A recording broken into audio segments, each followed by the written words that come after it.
Right, morning guys and girls, how are we all doing? Finally a little bit caught up on sleep, still off sleep to be honest. It's midday on a Sunday. I've had a good catch up on sleep now finally. I came back from my trip to St Claude. I came back very early yesterday morning, went to work yesterday, so I had to nip out and have a couple of drinks and a bit of a smoke with some of the guys last night. Take you through some of those tobaccos in a minute. I went to see Pierre the other day on Friday, and that was absolutely spectacular. The guy, an artisan, doesn't quite cut it. Just watching him start from just a block of briar to come up with some beautiful freehand flame grain pipe, it's unbelievable, and it's pretty much all just done by eye. I've got close to 2 hours worth of video footage of Pierre going through most of the processes of making a pipe. We didn't quite get a chance to do the stem, of him, how he makes stems, but the way he makes bowls, and his workshop's amazing. So there'll be another video to follow after this one. While I was over there, we were picking some pipes for the shop, so we're going to have some Morels in stock soon. And we're kind of in his, I'm assuming it's the bit he calls his office, and he's got a room at the side, drawers just absolutely full, drawers of horns, so many different shapes, huge billiards. There was this beautiful pipe on the table, and we kind of, me and John, my boss, are ogling over it, and it's like, can we buy this? No, it belongs to an American tobacco guy. And we get talking, and it turns out it's a pipe for GLPs. So if it's your personal pipe, Greg, it is absolutely stunning. The piece of horn on it, the whole thing, that pipe looks absolutely awesome. So when you actually get hold of it, mate, it's, oh god, you're gonna love it. While I was over there, I also had to get myself a Morel. Pierre Morel. This is what I treated myself to, and it is gorgeous. Sandblast finish, the grain, you see the grain through the sandblasting is awesome. It comes up in arches, and the other beauty of this pipe is it is a stander. And the stem, Kim, my other half, is not a big fan. She doesn't really like the stem, but I think it's brilliant. You can see it there. But I'll upload a picture. There'll be a cut to a picture in a second of this pipe. But it's beautiful. The balance, it just hangs beautifully. The recess on the lip, in your teeth, it just rests on your lip, and oh god, this pipe is fantastic. It's A grade. Pierre, if you're watching this, thank you. Merci. While I was over there as well, you have to pick up a few bits and bobs, and you can't go to France without getting yourself a packet of Gaulois. I didn't really find many. I didn't find anywhere that had this blur, so I had to get some Gauloises Brunes. Now these, Blurt and Blanc is the description on them. Strength wise, they're 5 milligrams of tar, 0.4 of nicotine and 7 of carbon monoxide. I'm not going to dissect one, I only have one left, but it's a very, very dark filler, and it's got a kind of an aroma of fire-cured cigar-like aroma to it, and when you smoke it, it's got that true dark, typical Gaulois Gitan, corporal sort of taste to it, the dark, strong French tobacco, the taste you associate with French tobacco. But it's so smooth. I say it comes across as slightly sweetened dark Virginias with some like nice, strong, earthy sort of cigar flavours to it. These are beautiful. All the French flavour, all the taste, but so smooth.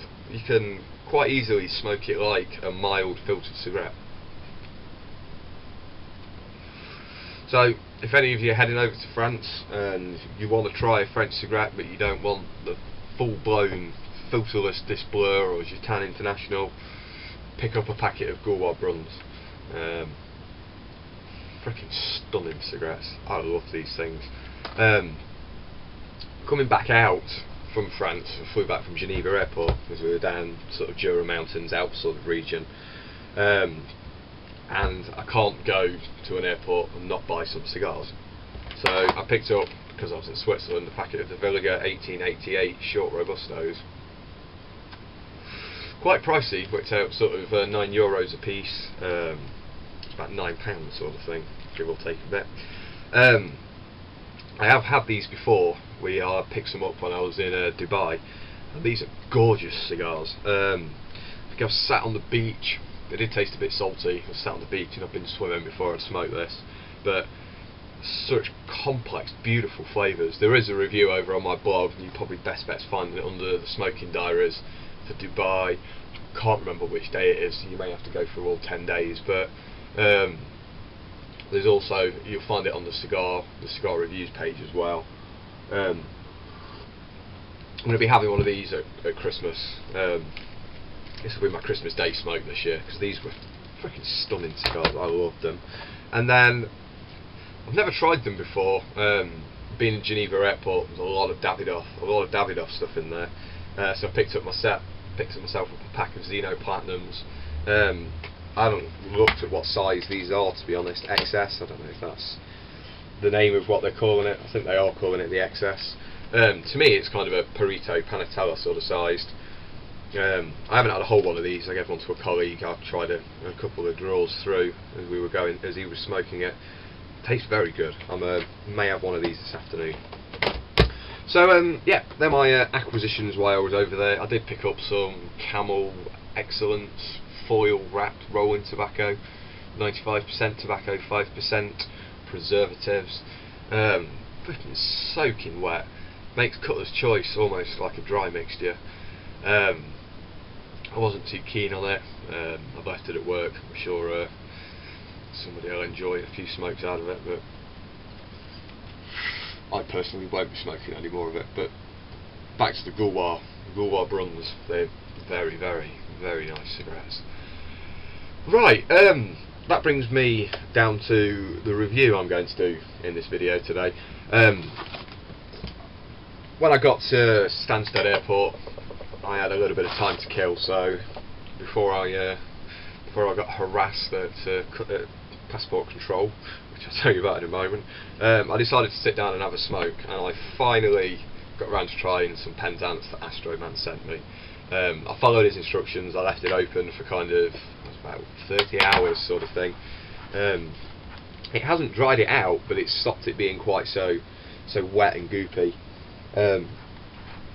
My initial reaction when I opened the tin was the same as I do when I've tried quite a few of Germains tobaccos. They look wet, they look damp, they look mouldy, they smell damp, they smell mouldy, but then they tend to smoke okay. The aroma out of the tin reminds me a lot of Royal Jersey Perique, but with the fire-cured Latakia kind of added aroma to it. It's not as bad now the tins have been opened up and it's dried out a little bit, but it always amazes me with Germains of just how much juice is left on the wrapping on the inside of the bag on these things. I know they call it a mottled flake, but to me it looks almost mouldy, but smoked gorgeous. I smoked it in my Gauloises Brunes.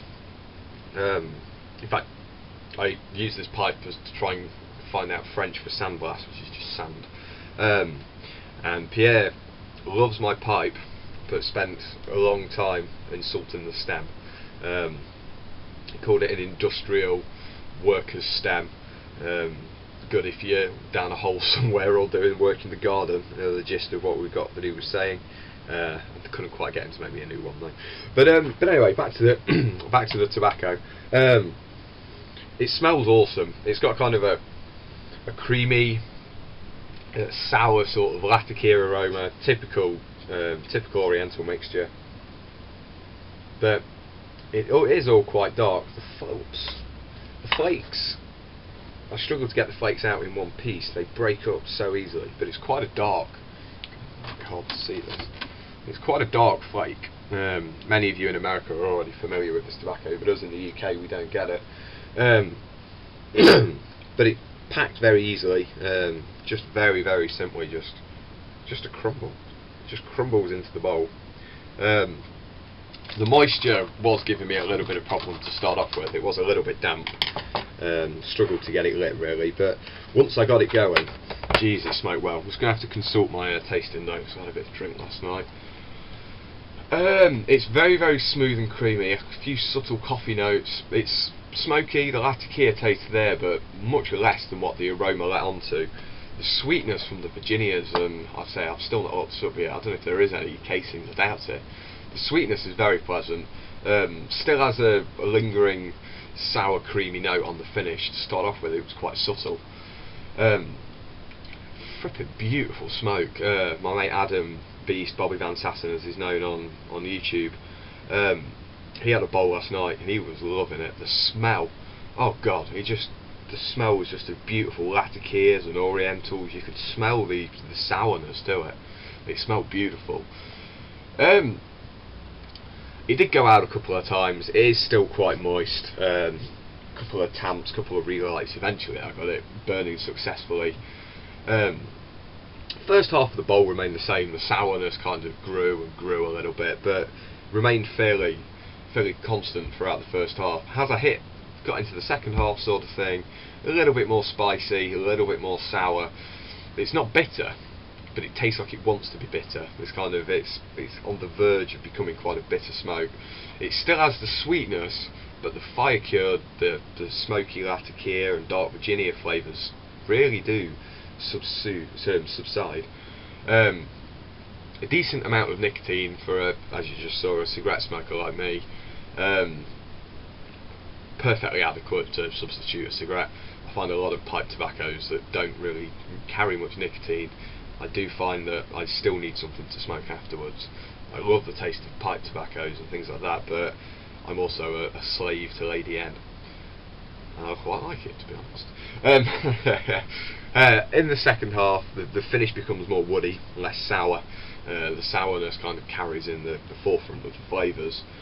The coffee hints had originally faded out a little bit and had come back, and I could taste some subtle notes of cinnamon and nutmeg and other spices, but not quite pronounced enough for me to really put my finger on. But all the way through, it smokes so smooth, so cool. The wall of the pipe, it was unbelievable. I mean, this isn't a big pipe. Some tobaccos I've smoked in this get very, very hot, but the Penzance in this little pipe smokes so cool. Again, Adam Beast, Bobby Van Sassen, he smoked it in a very, very big pot, very big billiard Parker, and he had a bowlful, an absolute bowlful. He was smoking that for a good 45 minutes to an hour, and even at the end his pipe stayed so cool. So as far as combustion goes, the Penzance is perfect. It's not hot, it's not bitey, it's so smooth, it's such a beautiful smoke. The flavours get a little bit more complex towards the end, and then it kind of hits a point where it becomes bitter and it gets a little bit hot. Seeing as I'm smoking it in a curve, that might have had a lot to do with the fact that I'm a bit of a dribbler, and that could have just been my saliva really badly soaking into the tobacco, making it burn rather badly, but it still didn't get very hot. I found it an enjoyable smoke. Needed more latakia for me. If you're going to put latakia or perique in a tobacco, I don't want subtle hints of it. I like it full whack sort of thing. But for what it is, it's an awesome tobacco. But personally, myself, I'd want something with a little bit more latakia to it, a little bit bigger and a bit bolder sort of thing. But I mean, I smoked this at, so would it have been 9 o'clock in the morning, and I can see you could smoke it quite comfortably all day. I'd want something bigger and heavier, a cigar or a nice dark Kentucky, dark Virginia blend after my dinner, before, like, in the evening sort of thing. But for a day-to-day smoke, Germains Penzance is awesome.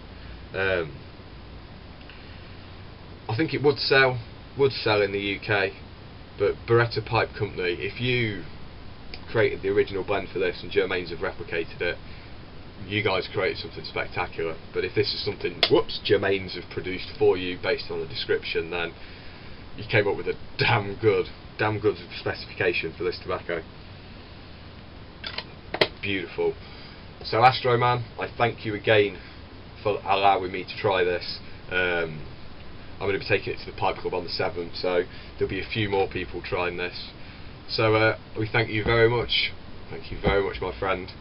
That brings me on to a little bit more about videos. I've hit over 200 subscribers and I'm close to 1,000 channel views now.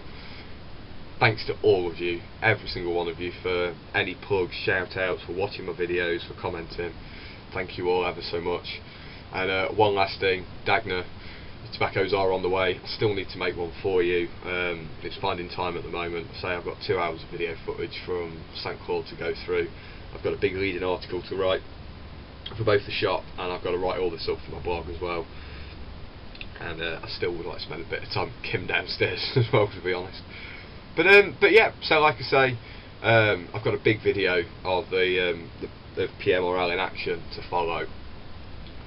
And like I say, as soon as I start breaking this pipe in, still hasn't been designated what I'm going to smoke it for yet, but I am now the proud owner of a Pierre Morel handmade pipe, grade A. I absolutely love this pipe. So, take care, boys and girls. I'll catch up with you all very, very soon. Thanks for watching, and happy smoking.